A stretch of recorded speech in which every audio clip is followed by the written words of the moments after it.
The heat was relentless. The sun, high above the desert bazaar, poured down upon rows of awnings and tents filled with spices, rare silks, and voices in 10 tongues. The market square was thick with merchants and wanderers, draped in bronze and dust. But it was not the scent of cardamom nor the clang of swordsmiths that made travelers pause that day. It was her, chained to a pole of wrought black iron at the square's center. A woman knelt, still as a statue, yet more alive than anything around her. Her skin, a pale shade kissed with an otherworldly blue, shimmered faintly beneath the sun. Her long hair, silver with strands of sunlight woven into it, tumbled down her back. Bronze cuffs clamped her wrists and ankles, each linked to the iron stake with cruel chains etched in an old dialect, symbols of ancient captivity. Her name was Elyra, and she had been brought from beyond the mountains of Scarvallen, where stars were said to fall like rain, to be sold here, in Vardak's merchant circle, for amusement, curiosity, or worse. The crowd kept its distance. No one dared touch her, not since the last man had tried, and ended up twitching on the cobblestones, eyes rolled white, with steam hissing from his bones. No one saw her move, but the air itself had rippled, and he had fallen. Now she was a curiosity, a warning, a prize only the mad would claim. Caziel moved through the crowd with a hunter's tread. Dust clung to his boots. His tunic was worn at the shoulders, his blade hidden beneath his coat. He had seen many battles, but what haunted him most were the ones he had not fought, especially the ones where he'd chosen silence over salvation. He had come to Vardak looking for a swordsmith and perhaps a new flask of water. But the crowd's energy tugged him, pulled him toward the center. He should have turned away, but then he saw her. She didn't scream, didn't sob, didn't beg. Her eyes were calm, ice in a desert storm. Yet there was something else in them, too. Recognition. Caziel froze. He had never met her, never laid eyes on her before. But he knew her. Something deep, something old stirred inside him. A memory that wasn't his. A name he hadn't spoken. Elyra. And then her lips moved, without sound, but clear. Claim me. He blinked. What? She met his gaze, those impossible silver blue eyes burning through him. Claim me, she said again, this time aloud. Her voice was not weak. It was command wrapped in velvet. Or I will suffer here, until the chains eat me whole. Around them, laughter rose. One merchant scoffed. Another fool enchanted by the Star Witch. She's cursed, someone spat. Let him try. We'll see how long he lasts. But Caziel was no ordinary man. He stepped forward, the crowd parting uneasily, some calling warnings.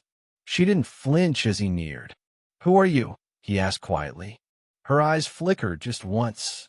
The last of my kind, and the only one who can break your curse. My curse. She looked down at the chains, then up to his chest. He hadn't told anyone about the dark mark beneath his ribs, the one that had started glowing each time the moons waned.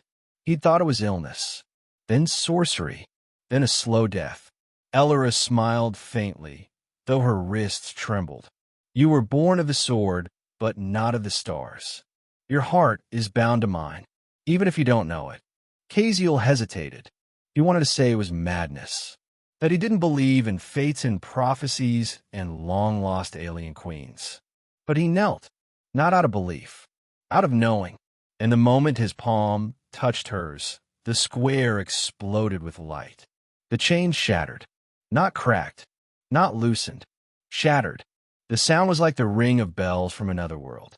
The iron pole groaned and fell, rusting instantly as if centuries passed in seconds. Elyra collapsed into him, her skin fever-warm and glowing. Screams rose. The merchant guards, armored in steel and fear, charged. Caziel stood, lifting her with one arm, drawing his blade with the other. Time slowed.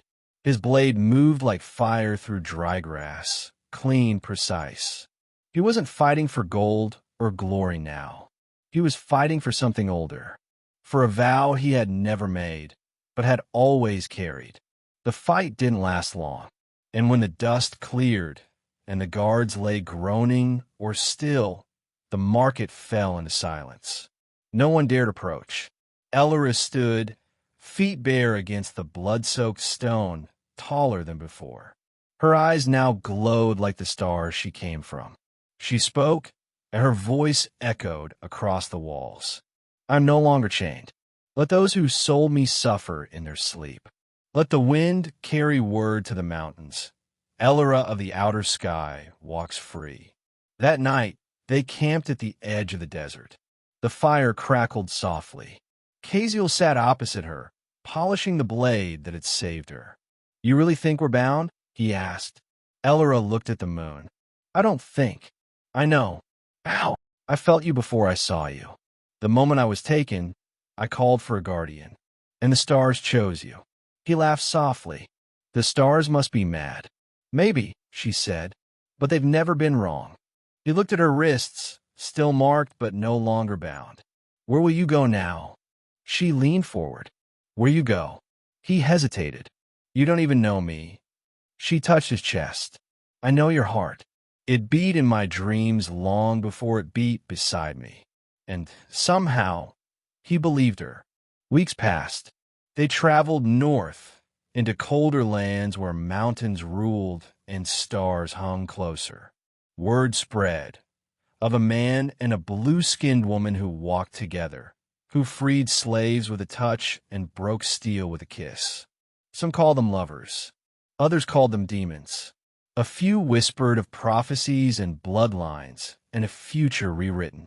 They didn't care, because with every campfire, every blade drawn in defense of the weak, every sunrise seen side by side, their bond deepened, not one of ownership, but of choice. She had been chained for amusement. Now she was followed for hope. And Caziel, once a wanderer without a name, was known across the lands as her shadow, her sword, her equal. One night, under the shattered moon, she kissed him, soft and slow, and he whispered, "The chains didn't break because I claimed you." She smiled. "No, they broke because you claimed me."